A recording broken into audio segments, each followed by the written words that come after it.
n'est pas en tant que présidente, ce que vous avez été pendant 5 ans, c'est en tant que porte-parole d'Eau Secours aujourd'hui que vous nous présentez l'organisme et les problématiques en cours.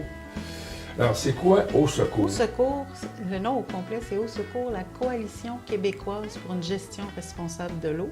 Je pense que ça explique qu'on agit sur le territoire québécois et qu'on agit pour la gestion responsable de l'eau. Je vous explique un peu comment c'est fondé Eau Secours, puis c'est plus facile comme ça de comprendre d'où ça vient. Ça s'est fondé il y a 20 ans maintenant, c'est notre 20e anniversaire cette année. Ça s'est fondé sur la guerre des compteurs d'eau à Montréal, c'est-à-dire que la ville de Montréal, à cette époque-là, voulait mettre des compteurs d'eau dans chaque maison. Mais le but, c'était pas de calculer la consommation pour faire baisser la consommation d'eau, c'était carrément de la vendre à des intérêts privés qui, à ce moment-là, étaient la Lyonnaise des eaux, qui est devenue Suez, maintenant, la grosse compagnie multinationale de l'eau. Et là, il y a eu une levée de bouclier parce qu'on ne voulait pas qu'un bien commun devienne quelque chose de privé. Qui ont, bien, à ce moment-là, c'était Hélène Pedneau qui a rameuté tous les artistes qui étaient avec elle à ce moment-là. On parle de Richard Séguin, Marie-Claire Séguin, Claire Pelletier et beaucoup d'autres, là, je ne voudrais pas en oublier. Alors, les artistes se sont mobilisés, les syndiqués, avec André Boutillier, le syndicat de la fonction publique, entre autres, avec André Boutillier. Il y avait André Lavallée qui a rameuté des gens de plusieurs partis politiques qui étaient contre cette idée-là, et Louise Vandelac qui, elle, avait les scientifiques de son côté.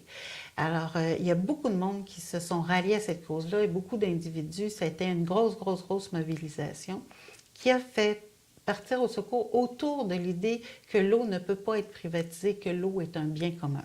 C'est comme ça que ça a commencé, puis je pense que c'est encore là qu'on en est, parce qu'on a encore des enjeux au Québec de privatisation de l'eau, malheureusement. Il y a encore des compagnies qui ont le goût de privatiser l'eau et qui ont des yeux sur un marché qui pourrait être fort intéressant.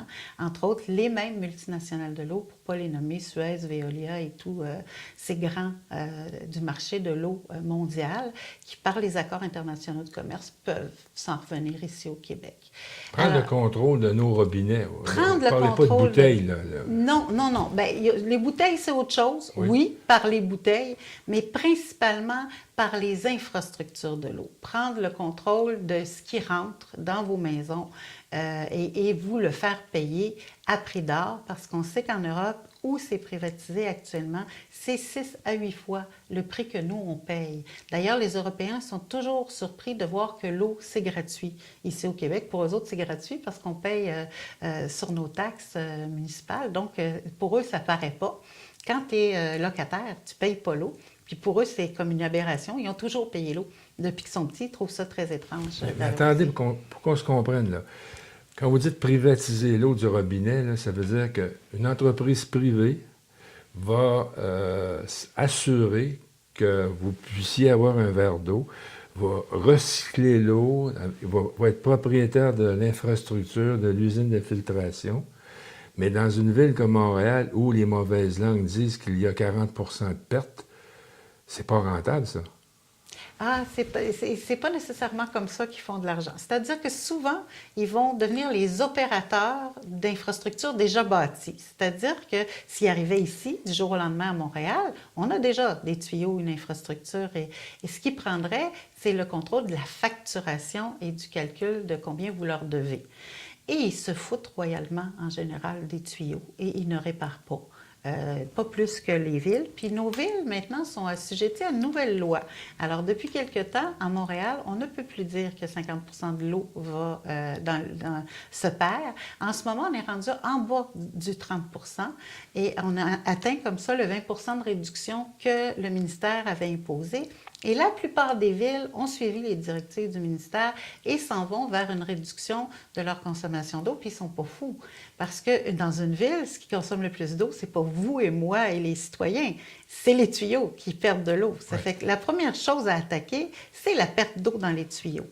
Et puis, j'aime beaucoup, il y a un professeur de l'INRS, Pierre-G. Hamel, qui dit que charger l'eau au compteur, ça serait comme charger le trottoir au pas qu'on y fait. C'est un bien public, c'est quelque chose dont tout le monde se sert. Comment à ce moment-là calculer la part des pompiers? Est-ce qu'on va charger aux pompiers l'eau qu'ils utilisent pour éteindre un feu? Est-ce qu'on va faire payer aux villes l'eau qui est utilisée pour les parcs où il y a des jets d'eau?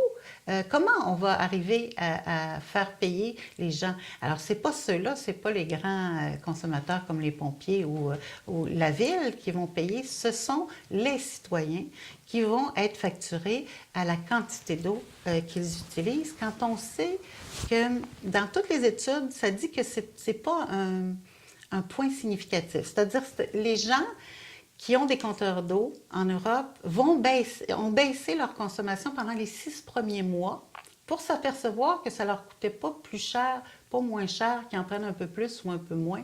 Alors tout le monde, à ce moment-là, se met à reconsommer de l'eau comme ils étaient habitués de le faire après 6 à 8 mois.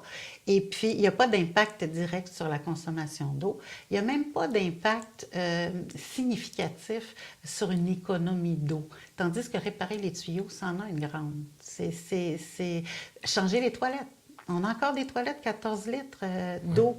C'est de l'eau potable.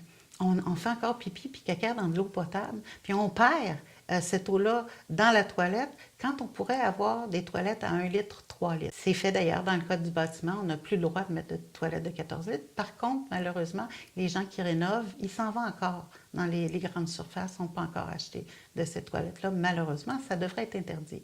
Il y a toutes sortes de choses structurelles qui ont un plus gros impact sur l'eau que notre consommation de verre d'eau. Il y a moins de 1% qui va passer par votre bouche de l'eau, de la consommation d'eau.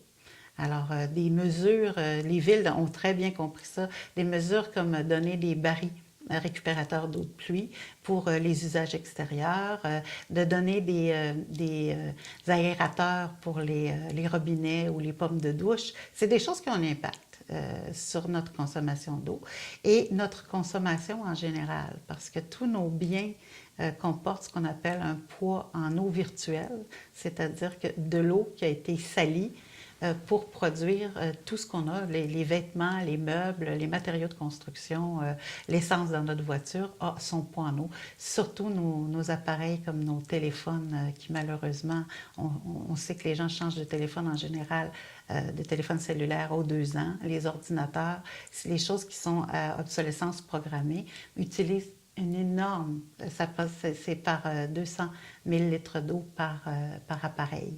Donc, on pense souvent que de fermer le robinet en se brossant les dents, c'est une bonne mesure. Mais une encore meilleure mesure, c'est ne pas acheter inconsidérément puis faire attention aux biens qu'on utilise et qu'on achète. Donc, on part des compteurs d'eau et on en arrive à une réflexion plus globale sur l'eau et le gaspillage dont elle est victime, un peu à travers la planète, là. C'est ça, bref, qui anime votre organisme. Dans le fond, ce qu'il faut comprendre, c'est que l'eau, c'est pas une ressource comme les autres. C'est un élément dont on a besoin pour vivre. Alors, je dis nous, mais les humains, on en a besoin, mais aussi tout notre environnement, c'est-à-dire tous les végétaux, tous les animaux. La vie dépend de l'eau. Cette eau-là, c'est la même depuis le début des temps. C'est la même qui se recycle depuis le début des temps. Il n'y a pas plus d'eau, il n'y a pas moins d'eau. C'est toujours la même qui circule. Donc, notre défi, c'est de ne pas la salir. Pourquoi pas la salir? Pour ne pas s'empoisonner nous-mêmes et empoisonner notre environnement. Alors, c'est les défis auxquels on fait face. C'est un défi systémique, puis c'est un défi humanitaire, c'est-à-dire c'est un défi de l'humanité au complet. Un peu comme les changements climatiques le sont en ce moment, c'est des défis énormes. Donc, nous, à la Coalition québécoise pour une gestion responsable de l'eau, on s'appelle Québécois parce qu'on ne peut pas prendre en charge l'avenir de l'humanité. Fait qu'on s'est concentré sur les problèmes qu'il y avait sur le territoire du Québec. Qu'est-ce qui, au Québec, pourrait faire qu'on n'aurait plus d'eau? Qu'est-ce qui pourrait faire qu'on s'empoisonne avec l'eau? L'eau, là, on s'entend, il n'y a pas un Québécois qui n'a pas... Moi, je dis, on n'a pas du sang dans les veines, on a de l'eau dans les veines au Québec. On est tous reliés au fleuve, à un lac, à une rivière qu'on aime. Et on est des gens d'eau. Tout le Québec s'est formé sur le chemin qui marche. Le chemin qui marche, c'était pas rien. C'était notre fleuve Saint-Laurent qui était la grande rue de l'époque. Puis c'est pour ça que les villes sont presque toutes les grosses villes sont sur le bord du Saint-Laurent. Parce que c'était ça, l'axe de navigation. Les grands bas de Terre-Neuve jusqu'au cœur de l'Amérique. Oui, oui. Puis ça, c'est important de comprendre ça dans notre histoire, puis de comprendre que l'eau, c'est ça, l'eau, c'est pas une marchandise.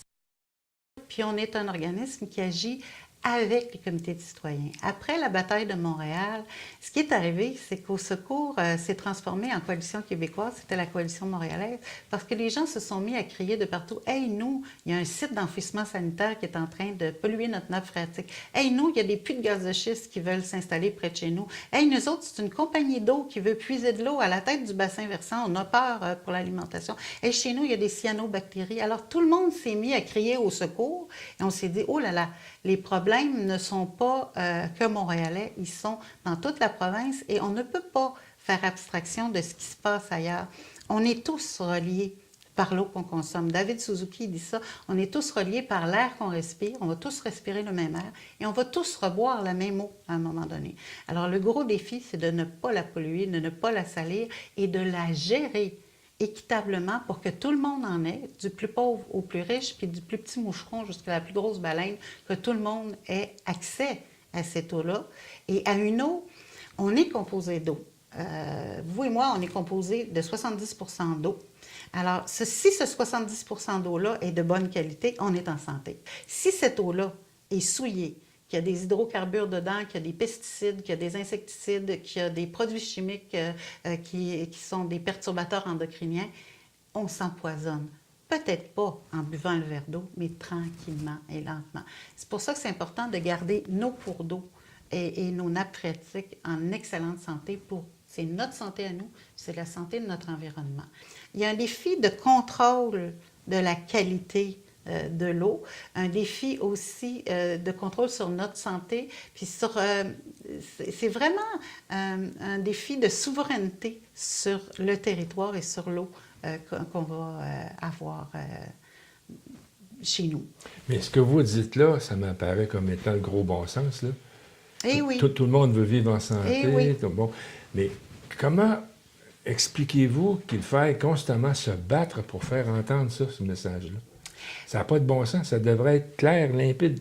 Oui, parce que malheureusement, avec la mainmise des grosses compagnies, des grosses corporations et l'arrivée des lobbyistes, c'est qu'il y a des gens qui ont plus d'argent que le payeur de taxes normales qui financent les partis politiques, quels qu'ils soient, où qu'ils soient, et qui vont avoir plus d'influence. Il faut des citoyens ou des groupes comme Au Secours qui défendent le bien commun, parce qu'il n'y a personne qui le défend. Nos élus ont perdu cette notion-là de la défense du bien commun. Il y a des compagnies en ce moment comme Nestlé qui sont en train d'enlever l'eau carrément. Ici en Ontario, en Californie, ils sont en train d'enlever l'eau à des municipalités qui n'en ont plus assez pour abreuver leur population. Ils sont en train de complètement vider des nappes phréatiques pour nous la vendre plus cher que l'eau de robinet dans des bouteilles. Ça, c'est de l'eau de source encore, c'est de l'eau souterraine. Mais il y a des compagnies qui prennent même l'eau. Il y a une compagnie ici à Montréal, qui est Pepsi-Cola, qui fait de l'eau Aquafina. Mais c'est la même eau que j'ai dans mon robinet ici. Ils lui font subir une légère ozonation de plus, dont elle n'a absolument aucun besoin, parce qu'il va avoir même ça prochainement à Montréal. Donc, elle n'a pas besoin d'avoir ce traitement-là. Ils la mettent en bouteille, puis ils vendent ça. Une bouteille d'1 litre coûte à peu près, on va la mettre à 1 $ à l'épicerie, là. Des fois, elle est plus chère que ça. Mais si on la met en moyenne à 1 $, là, ça, c'est 1000 à 2000 fois plus cher que l'eau du robinet. En 500 ml, là, dans les machines distributrices, c'est 2,50 $. 2,50 le 500 ml, ça fait 5 $. Ça, c'est 5000 fois plus cher que l'eau du robinet. Dans une bouteille qui vont vendre 2,50 $ le 500 ml, il y a moins de 1 sou d'eau dans la bouteille. Alors, qu'est-ce que vous achetez? Une bouteille en plastique qui est du pétrole, qui contribue au gaz à effet de serre, qui a été transporté dans un camion qui contribue au gaz à effet de serre, qui génère du plastique que vous allez avaler en la buvant parce qu'il n'y a pas de normes pour comment doivent être conservés. Et il n'y a même pas de date de péremption. Vous regarderez, ça n'existe pas des dates de péremption sur l'eau. Donc, ils peuvent avoir ça dans le magasin, que ça soit passé du chaud au froid, au soleil. Ça peut être là depuis 3 ans dans le fond d'une cave parce qu'ils prennent toujours les bouteilles du dessus puis pas les bouteilles du dessous. Et vous vous empoisonnez au plastique avec ça. En plus de créer un déchet, une bouteille sur 9 seulement est recyclée au Québec. Pensez-y, là. Ça veut dire où sont les autres? Ils sont soit dans nos sites d'enfouissement, puis ça va prendre 400 ans à 600 ans à se biodégrader. La bouteille et l'eau, ça fait à peu près 25 % du prix de la bouteille. Ce qu'on nous vend, c'est la publicité pour nous la faire avaler. C'est-à-dire qu'ils vont dire qu'elle est plus fraîche, elle va s'appeler Pure Life, il va y avoir des petites montagnes dessus, et ils vont nous vendre la fraîcheur de cette histoire-là. Tandis que dans les principales études, quand on fait des études à l'aveugle de n'importe quelle compagnie, 40% des échantillons contiennent assez de bactéries pour vous donner une bonne gastro. Tandis que l'eau du robinet est testée sur plusieurs paramètres par jour et contrôlée par notre ministère et nos villes. Depuis Walkerton, en Ontario, on a des normes très, très précises pour l'eau du robinet. Cette année, en 2018, on a fait un rapport sur l'eau embouteillée qui est disponible sur le site ausecours.org et que vous pouvez consulter. Le discours économique a pris toute la place au Québec. Quand on pense à une filière comme les gaz de schiste, qui est extrêmement dangereuse pour toute l'eau au Québec, que ce soit l'eau de surface, l'eau souterraine ou l'eau potable, c'est une filière qui utilise énormément d'eau, qui salit et souille énormément d'eau, qui a des dangers de contamination. C'est prouvé maintenant aux endroits où ils l'ont fait aux États-Unis. Il y a des preuves de contamination de nappes phréatiques. C'est que ça peut complètement détruire l'environnement du Québec. Puis on veut installer ça le long du Saint-Laurent, c'est-à-dire entre Montréal et Québec, dans les terres les plus fertiles du Québec, à l'endroit où vit la majorité de la population du Québec. C'est déjà, on devrait se dire, mais avec le gros bon sens, c'est complètement absurde. Mais ça prend énormément de... Il y a des citoyens qui se battent contre ça depuis des années et on recommence à se battre contre ça. Et non, notre gouvernement ne ferme pas la porte. Mais c'est quoi le pourcentage des Québécois qui s'alimentent en eau par le fleuve directement? C'est 4 millions de personnes qui s'alimentent... Sur 8, la moitié. La moitié qui s'alimentent. Puis là, je ne parle pas des tributaires, parce qu'il y en a qui vont aller chercher dans la rivière Richelieu, dans la rivière Saint-François. Oui. Donc, dans les tributaires du Saint-Laurent, on a pratiquement l'ensemble du Québec. La plupart des grosses villes vont utiliser de l'eau de surface, qu'on appelle.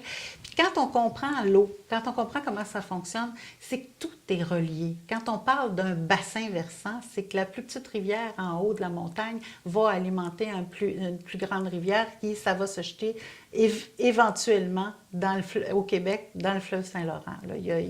Quand on comprend ça, le réseau hydrographique du Saint-Laurent-Grand Lac, c'est ce qui alimente tout le monde. Ça alimente pas juste le Québec, ça alimente aussi des millions d'Ontariens et d'Américains. Et c'est quelque chose qu'il ne faut pas perdre. Imaginez une contamination. Il y en a une qui s'en vient. Ah oui, le port de Québec, le port de Montréal mettent un terminal aussi de carburant. Oui, carburant aéroportuaire dans l'est de Montréal, agrandissement du port de Montréal à Contrecoeur pour des containers, agrandissement du port de Québec. Ça, c'est tout des risques de contamination. Dès qu'on met un pipeline en dessous, c'est pour ça un peu que TransCanada a été refusé. Ce projet-là passait au-dessus, à côté, en dessous de 800 cours d'eau au Québec. Juste au Québec, là, juste dans sa portion québécoise. C'est quelque chose qui n'a pas de sens au niveau des risques qu'on prend et pour l'environnement et pour notre santé, surtout pour un produit, le pétrole, qu'on dit qu'il va disparaître au bout de quelques années. Pourquoi on n'investit pas, au lieu d'investir dans ces tuyaux-là et dans cette quincaillerie-là, on n'investit pas déjà vers l'éolien? Pourquoi on n'investit pas au niveau des panneaux solaires? Pourquoi on n'investit pas dans notre hydroélectricité? On aurait tout ce qu'il faut pour devenir indépendant au niveau énergétique. On est une des provinces les plus avancées à ce niveau-là. Pourquoi pas continuer vers cette transition-là? Pourquoi pas mettre notre argent? Ça aussi, ça semble logique et ça semble être le gros bon sens, mais c'est pas ce qui se fait. Actuellement, on dit, le Québec dit, on va se donner une période de transition, on va passer au gaz naturel. Le gaz naturel a le même problème. Le gaz naturel va être du gaz de schiste. Donc, il faut questionner, il faut avoir une vision d'ensemble, puis pas avoir une vision... L'eau, c'est relié, bien, ça nous fait comprendre que toutes ces problématiques-là sont reliées. On est tous reliés, on est tous ensemble. Les astronautes le disent, on est sur le vaisseau spatial Terre. On est tous reliés par l'eau et l'air. Et l'eau et l'air, on en a besoin pour vivre. Si on gaspille ça, on est fini. Alors, c'est pas compliqué, c'est un enjeu. Donc, les gens vont se mobiliser sur leur lac qui a des cyanobactéries, leur source qui va être contaminée par un site d'enfouissement, leur bassin versant qui va être pris par une compagnie qui veut puiser de l'eau. C'est comme ça que les gens vont se mobiliser, tranquillement, la conscience va s'établir que ce n'est pas un problème local, que ce problème-là, il est provincial, oups, il est canadien, oups, il est nord-américain, puis oups, il est mondial. Et souvent, c'est comme ça que la conscience se crée. Quand je lis les journaux, je me rends compte que, je ne veux pas être méchant, là, mais la cause que vous défendez pourrait me sembler comme étant en perte de vitesse. Remarquez les conditionnels et les prudences que j'ai mis, là, mais c'est pas ça un peu le cas? C'est sûr que quand on a des campagnes électorales, l'environnement, là, c'est jamais le premier point dont les journaux vont parler. On a affaire à une machine qui veut nous imposer le discours économique dominant, c'est-à-dire qu'ils essaient encore de convaincre. Et oui, comme je vous dis, comme cette éducation-là n'est pas beaucoup dans les écoles, elle ne s'entend pas à la radio et à la télévision, il y en a très peu. Donc, les jeunes qui vont avoir 1 heure d'une madame d'au secours qui va aller leur parler dans leur vie, mais qui vont avoir plusieurs heures d'endoctrinement économique, vont risquer de faire des citoyens comme on a maintenant, qui se disent « Ah, ben ça, c'est de l'affaire des gouvernements, moi, je m'en occupe pas, je vais même pas voter. » Et ça, l'indifférence et l'inconscience, c'est peut-être l'ennemi à battre au niveau de l'eau. Mais ça doit vous nuire dans votre membership, dans votre organisation. Ça nuit à toutes les organisations, en plus du définancement officiel, c'est-à-dire qu'en plus, il y avait des petits financements à la mission et qui sont en train de disparaître comme peau de chagrin. Là, je veux dire, au cours des années, ça a diminué auprès de tous les groupes parce qu'il n'y a pas de volonté politique qu'on soit là. Il y a même quelqu'un au ministère qui nous a dit « On n'est pas pour vous financer pour que vous veniez mettre des pancartes devant l'Assemblée nationale. » Mais non, quand même. Ben, quand même, c'est ça. Puis ils ne considèrent pas qu'on fait autre chose que ça, que de chialer.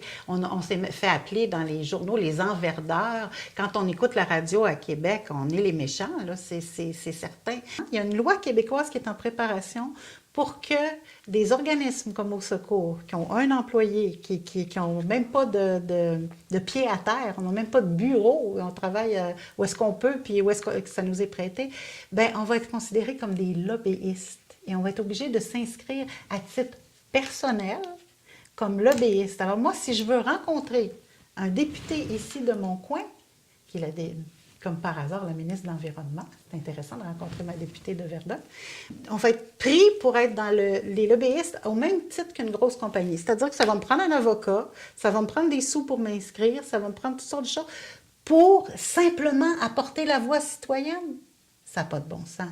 C'est rendu qu'ils nous encadrent, ils nous enlèvent le financement, ils nous encadrent de façon à ce qu'on ne puisse pas défendre le bien commun. Puis ça, c'est épouvantable. C'est comme ça au Québec en ce moment. C'est comme ça au Canada. OK. Et oui, dans un certain sens, on bouscule. On bouscule l'ordre établi. Mais qui on est? On est des bénévoles. On est des gens comme n'importe qui. Et on a énormément besoin de gens pour venir faire le contre-discours du pouvoir dominant. Puis ça, c'est important. Les gens se disent « Ah, ça ne sert à rien. Ah, pourquoi je ferais ça? Ça ne donne rien. » Et c'est pas vrai. Parce que la guerre des compteurs d'eau à Montréal, on l'a gagnée il y a 20 ans. On n'en a pas de compteurs d'eau. Puis il n'y en aura pas non plus. On a l'assurance des gens à Montréal qu'il n'y en aura pas. On a gagné un recours collectif à Roxton Pond contre une compagnie qui avait complètement bousillé la nappe phréatique. Mais on a gagné. Ils ont dû payer un aqueduc, même pour les puits résidentiels. Ils ont dû payer. On a gagné le recours collectif. On a gagné la fluoration de l'eau, qui est un produit qu'on met dans l'eau, supposément pour éviter la carie dentaire, dont l'efficacité est loin de faire l'unanimité auprès de la communauté scientifique. Les gens au Québec n'en veulent pas. Alors, ils appellent au secours et ils disent « Hey, chez nous, ils veulent fluorer l'eau. » Et on y va, bien, on les a toutes gagnées. On a gagné même Trois-Rivières auprès du maire de Trois-Rivières qui était un fervent, il voulait absolument qu'on fluore l'eau. Ça a pris 6 ans, mais on l'a gagné, cette bataille-là. On les gagne toutes. Alors, quand il y a du monde motivé et qui veulent mettre un peu de temps, on arrive à quelque chose. Mais plus on est, plus on a de pouvoir. Mais justement, comment ça fonctionne? Est-ce que moi, les dynamites, à quelques arpents de chez moi, mon eau commence à sentir le soufre, je vous appelle et vous me dites quoi, là? On dit Êtes-vous tout seul dans ce cas-là? Est-ce qu'il y en a d'autres comme vous? Êtes-vous capable de ramasser les gens qui souffrent de la même problématique que vous et de former un comité? Rappelez-nous, quand vous aurez formé votre comité, on va aller vous rencontrer. Si je vous dis que je ne sais pas comment former un comité? On va vous aider. On va vous envoyer un petit guide qui dit comment contacter les gens, puis on va faire des téléphones, on va avoir du soutien téléphonique. Et la problématique qui va être locale, on va vous montrer comment aller aborder un conseil municipal. Comment poser des questions, à qui il faut poser des questions, comment on pose des questions, comment c'est pas faire des ennemis du conseil municipal, et on fait cette Si je vous dis que j'entends bloquer la rue, vous me dites quoi? Moi, je vous dis, commencez pas par ça. Commencez pas par ça. Quand on est arrivé à Trois-Rivières et qu'il y avait des problèmes de fluoration de l'eau, il y avait une espèce de guerre ouverte entre le comité et le conseil municipal. Puis ça donnait rien, ils ne s'écoutaient pas l'un l'autre. Fait qu'on a dit, là, vous oubliez ça. Il va toujours vous dire que vous êtes juste 2, 3, puis que c'est toujours les mêmes qui vont au conseil municipal. Prouvez-lui que vous n'êtes pas tout seul.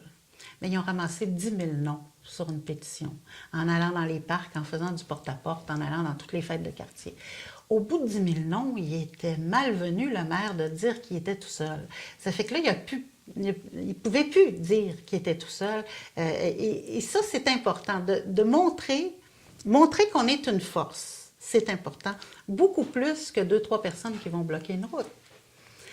Peut-être qu'il va falloir en venir à ça, mais après avoir essayé la politique, c'est-à-dire de faire pencher la balance en notre faveur, après avoir utilisé tous les instruments démocratiques, et il y en a, Dieu seul sait comment on en a, ces temps-ci, on est consultés. Les citoyens ne peuvent pas dire qu'ils ne sont pas consultés. Il y a des BAP, des consultations, il y en a partout, il y en a même trop, parce qu'on ne sait plus où se lancer, mais je pense qu'il faut participer. Il faut dire ce qu'on pense. Il faut dire, même si on est un individu, on peut envoyer un mémoire. Et ça, les gens n'utilisent pas assez ces voies-là.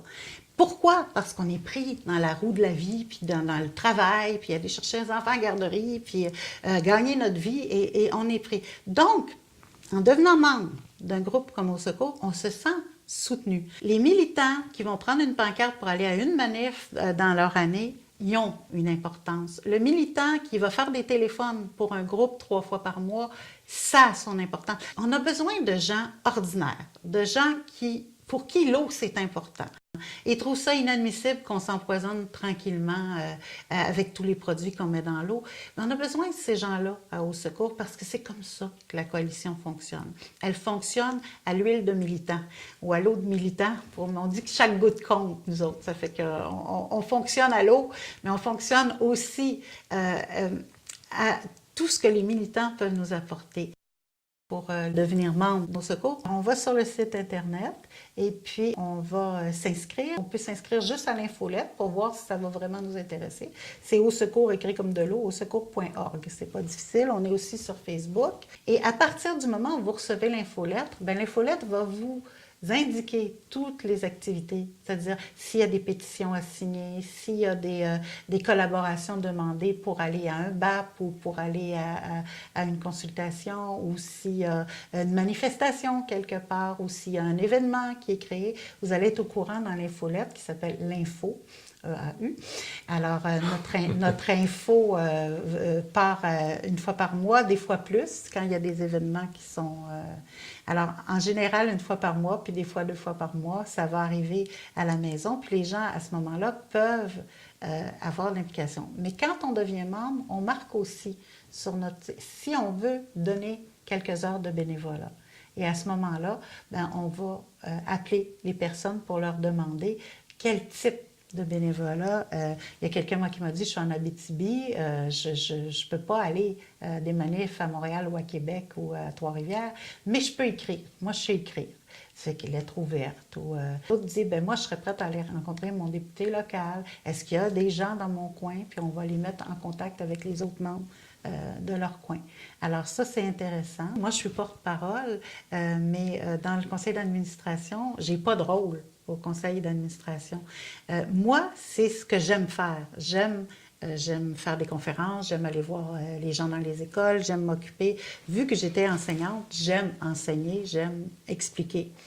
Mais il y a des gens, eux, qui aiment mieux être dans l'ombre, c'est plus les chiffres qu'ils vont nous aider à faire de la comptabilité.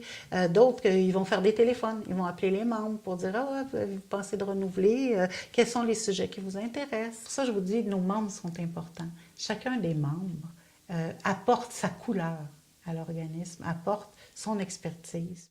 Au secours, on a toujours dit, on veut s'adresser à la tête des gens, mais on veut surtout s'adresser à leur cœur et à leur âme, c'est-à-dire qu'ils soient conscients, mais conscients par toutes les parties de leur corps. On a fait écrire des gens sur leur rivière. La rivière des Mille-Îles m'inspire, la rivière de l'Outaouais m'inspire, les Trois-Rivières ce qui sont les Trois-Sœurs à Gaspé. Et il y a eu une espèce d'événement où les gagnants de ces concours de poésie-là sont venus lire à l'Espace La Fontaine avec Mme Nancy Lange, qui est une porteuse d'eau, qui nous a beaucoup aidés, qui a tout inventé ce concept-là. C'est pour ça que je vous dis que nos membres sont importants.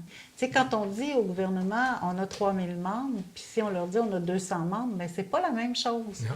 Alors, c'est important de devenir membre seulement, même en étant juste membre, c'est vous appuyer la mission d'Au Secours. Ne serait-ce que signer une pétition ou justement aller porter une pancarte une fois par année, c'est déjà beaucoup parce que ça prouve au gouvernement.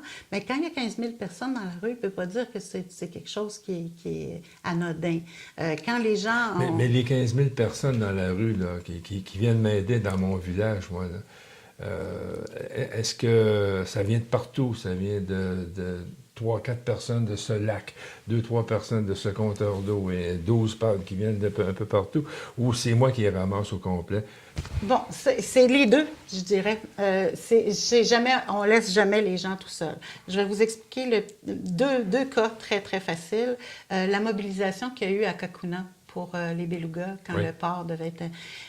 il y avait, oui, une force locale à Kakuna qui ne voulait pas que ça se produise. Mais il est arrivé des autobus qui ont fait qu'il y avait 3-4 000 personnes qui se sont ramassées. Ce qui vous a fait une mauvaise publicité, parce qu'on disait à ce moment-là, c'est le monde de Montréal qui vient de chialer ici, puis qui va nous empêcher d'avoir notre gagne-pain, notre développement économique. Puis...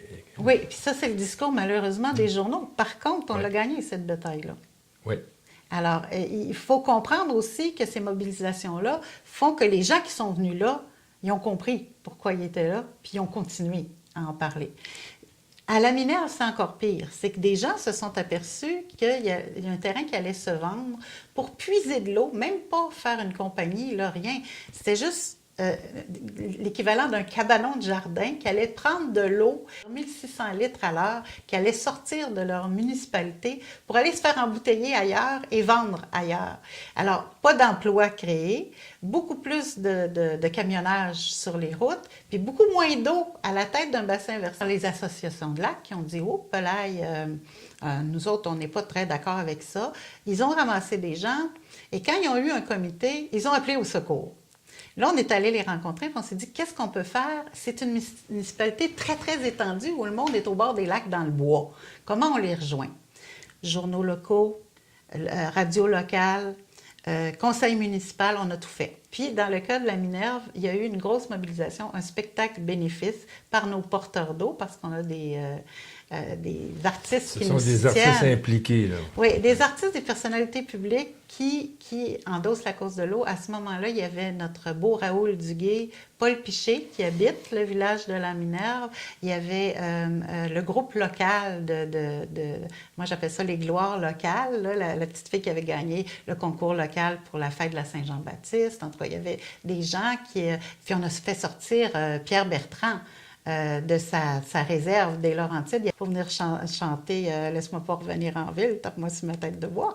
Alors, ils sont venus nous faire le spectacle gratuitement.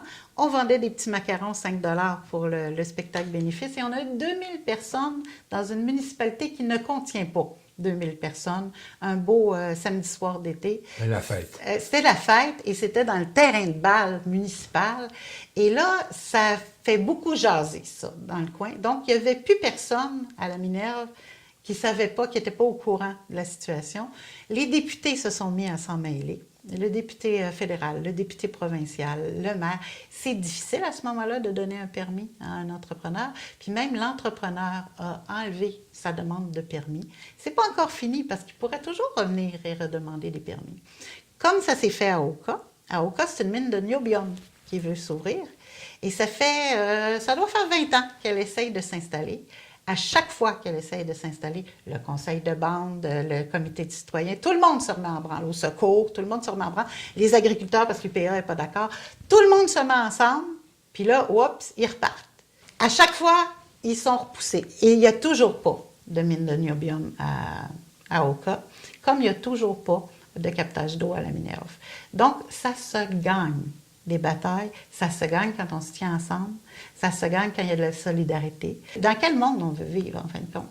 Quelle eau on veut boire, mais dans quel monde on veut vivre? Et puis, c'est qui dirige ça?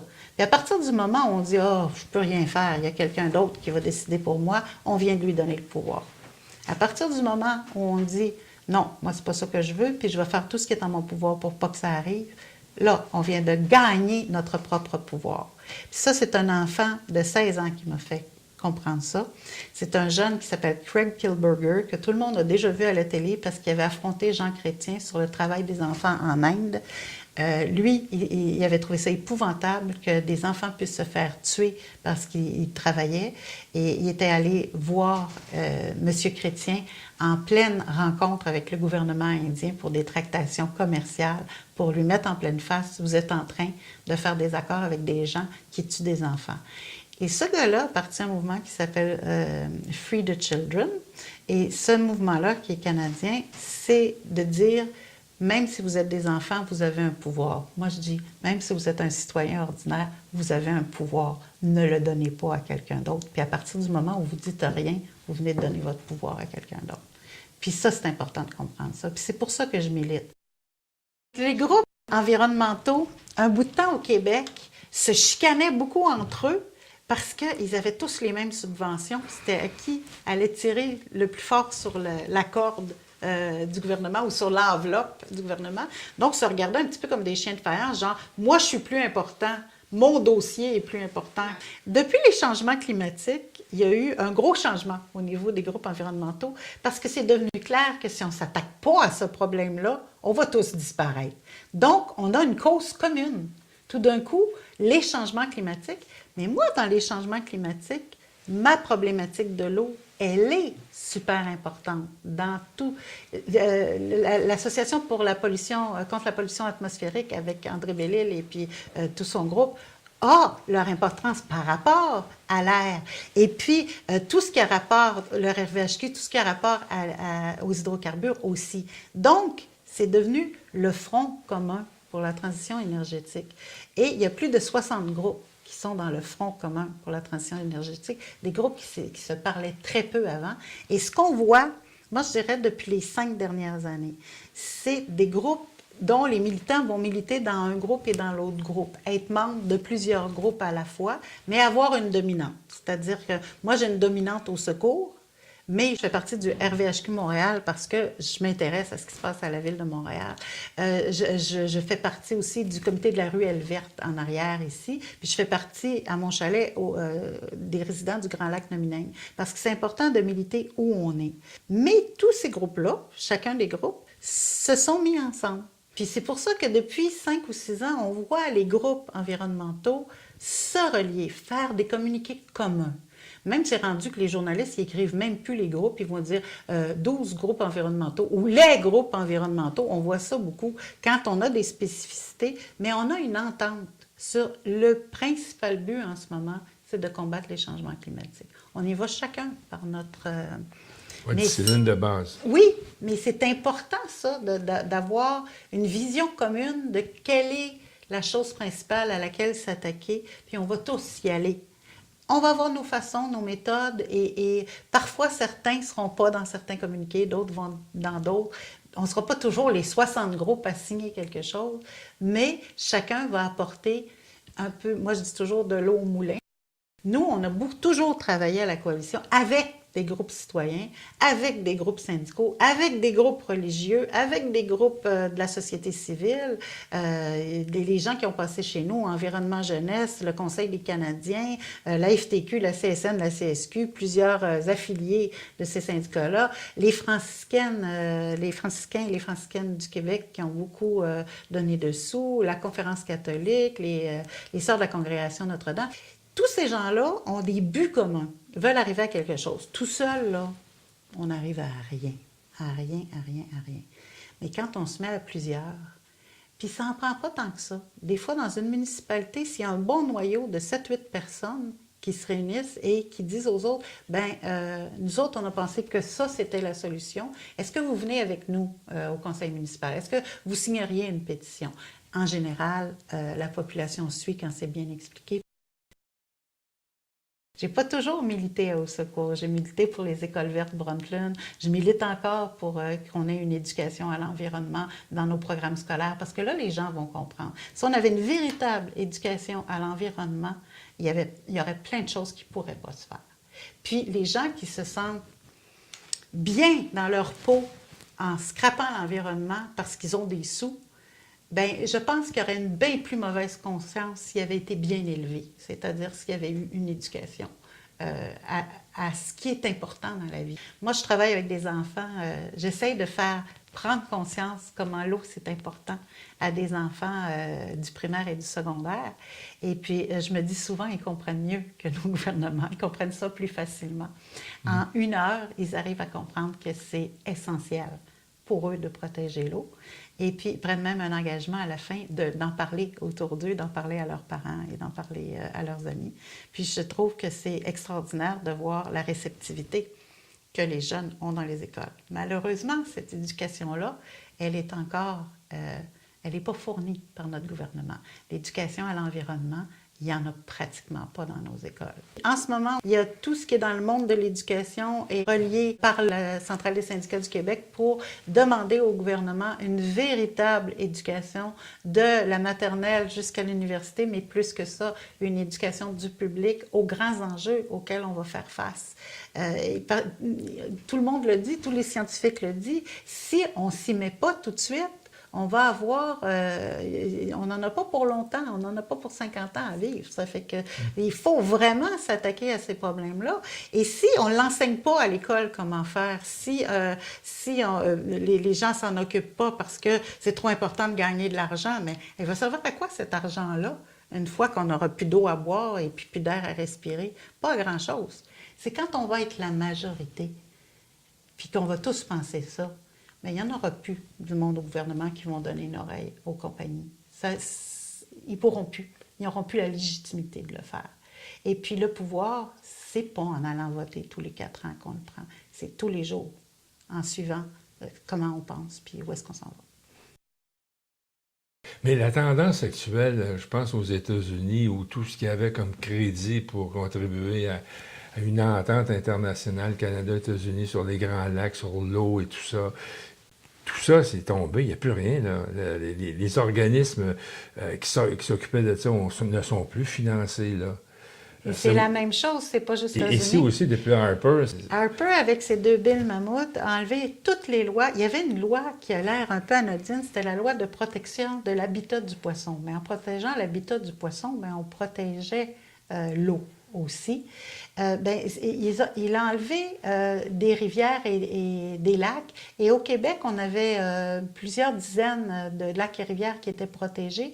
Et avec ça, il n'en restait que 6 qui étaient protégés avec la loi Harper.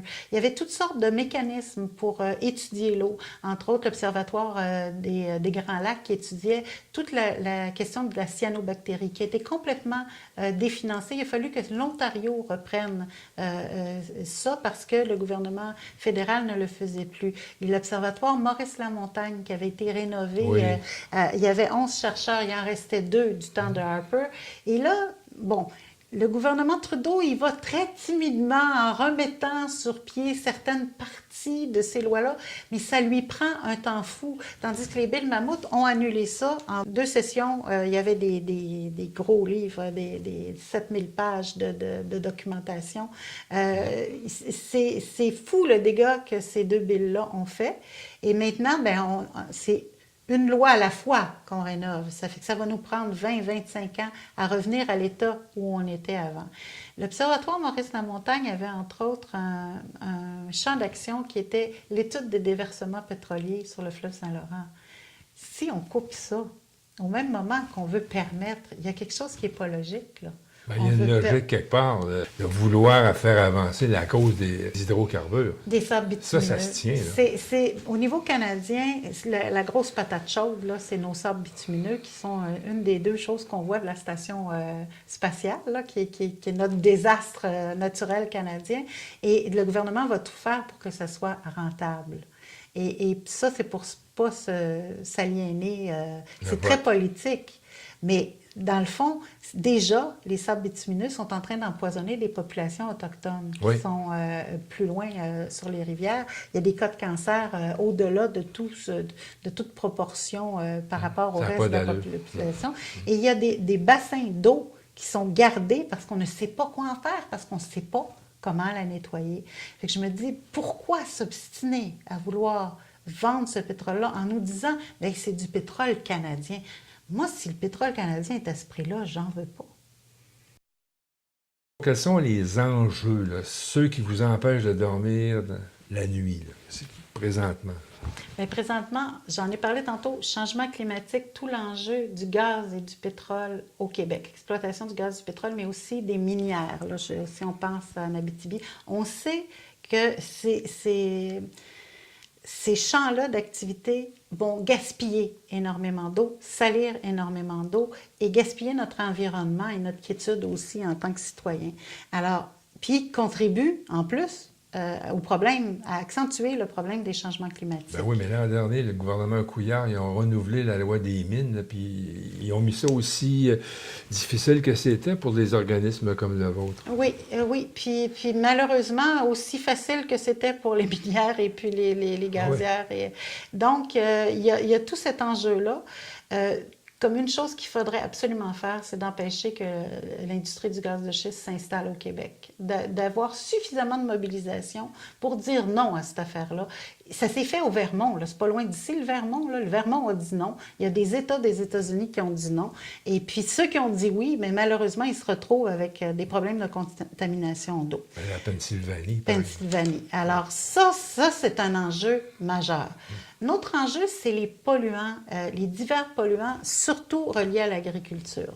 Pesticides, herbicides, tout ce qu'on a entendu de Monsanto avec le Roundup et puis ça, c'est très important parce que ça rentre directement par les aliments qu'on va manger. Je pense au bétail qui est nourri aux antibiotiques. Donc, des antibiotiques dont ils n'ont pas nécessairement besoin, qu'on va ingérer, qui va créer l'accoutumance aux antibiotiques. Les changements hormonaux causés par ces pesticides-là, puis aussi le fait que certains, les néonicotinoïdes, plusieurs qui ont été interdits en Europe, viennent d'être permis pour 15 ans par le Canada. Ça n'a comme pas de bon sens. Ça tue les abeilles. C'est des produits qui tuent les abeilles, qui empêchent de polliniser. Alors, on a un défi majeur au niveau des polluants. Je pense entre autres au fluor qu'on met encore dans l'eau dans certaines municipalités pour la carie dentaire, qui est un produit complètement inutile et dangereux. Pourquoi se mettre des choses inutiles et dangereuses? Même les agronomes ont admis qu'ils ont trop permis de mettre certains engrais, Ça a contribué aux cyanobactéries, ça contribue à empoisonner l'eau, ça contribue à toutes sortes de problématiques. Donc, on doit se pencher là-dessus et malheureusement, nos gouvernements, non seulement légifèrent pas, mais laissent encore les compagnies utiliser ces choses-là. L'autre gros problème, c'est que l'eau nous appartienne encore, notre souveraineté sur l'eau qu'on a au Québec, qu'elle ne parte pas en petites bouteilles pour se faire exporter, qu'elle ne parte pas, qu'il n'y ait pas des compagnies qui prennent nos aqueducs et nos égouts, comme qu'on soit en otage de ces compagnies-là et qu'on ne puisse plus décider collectivement de ce qu'on fait de notre eau. Oui, mais si on prend la logique de la loi des mines, là, le sous-sol, ce qui est en dessous de votre pelouse, là, ça ne vous appartient pas. Non. Donc, l'eau ne nous appartiendrait pas non plus. C'est clémé. Oui. Donc, l'eau appartient à qui? Par rapport aux mines, là, légalement, ça appartient à qui, l'eau? Dans la loi des mines, là, si une minière a besoin d'eau, ben, elle va la prendre avant tout le monde. C'est encore ça dans la loi des mines. Bon. C'est une loi qui... C'est pas connu, ça. Non. Et ça non plus, on n'a pas de hiérarchisation des besoins de l'eau. C'est-à-dire...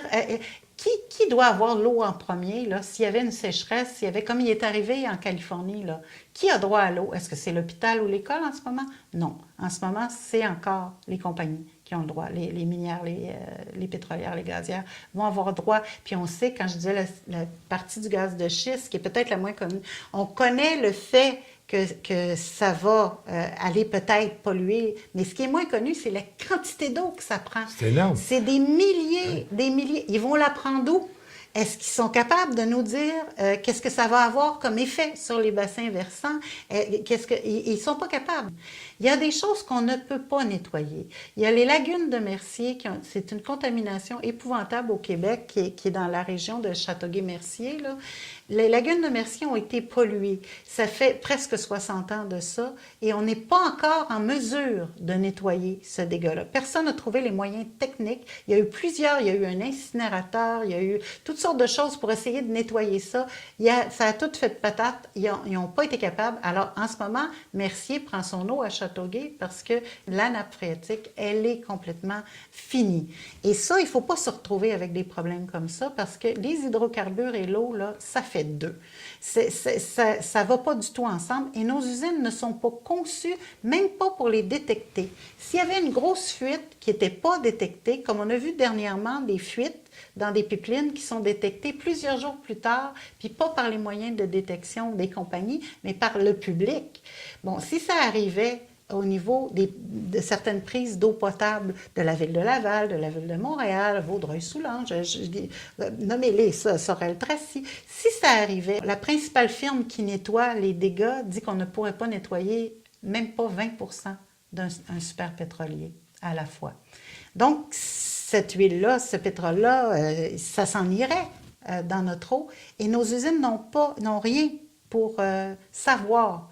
Et à partir du moment où les hydrocarbures sont entrés dans les systèmes de filtration, il faut fermer l'usine.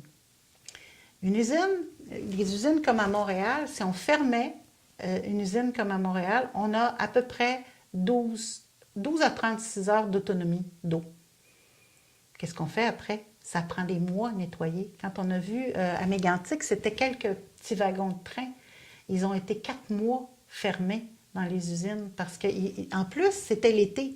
L'été, ils peuvent aller mettre des tuyaux et aller chercher ailleurs leur eau. À Montréal, on est sur une île. À Laval, on est sur une île. On va la chercher où, l'eau? Si on ne la prend pas dans le Saint-Laurent, puis dans la rivière des Prairies, puis dans la rivière du Milieu, on la prend où? On n'a pas de plan B pour notre eau. Ça, c'est quelque chose qui m'empêche de dormir.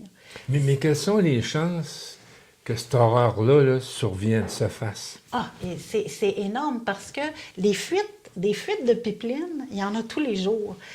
Des fuites de bateaux, de containers. On pense à Kalamazoo, ce qui est arrivé à Kalamazoo, où il y a eu un bassin énorme de personnes qui n'ont... C'est pas réglé. C'est pas réglé. Alors, c'est des années et des années, les lagunes de Mercier dont je vous parlais. Quand ça arrive, ça se règle pas parce qu'ils n'ont pas les moyens techniques. Puis quand ils vont les avoir, souvent les techniques, je pense à Blue Horizon, la plateforme ils ont envoyé des dispersants parce qu'ils n'arrivaient pas à colmater la fuite, ils n'arrivaient pas à arrêter la fuite et ça continuait, le puits, il s'en allait dans l'océan. Ils ont mis des dispersants et maintenant ils ont plus de problèmes avec les dispersants qui ont été utilisés qu'avec le mazout qui a été utilisé. Et encore, les pêcheurs de crevettes en Louisiane, toute la partie de la pêche, une partie des bayous est encore avec, il y a encore des résidus d'huile. Ça n'a pas été enlevé, ça, malgré les millions que BP a été obligé de donner. C'est pas des millions qui nous redonnent notre environnement.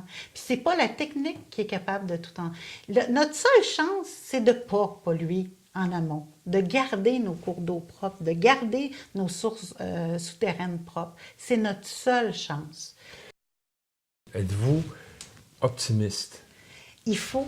Je pense qu'on peut pas militer si on a seulement la version noire.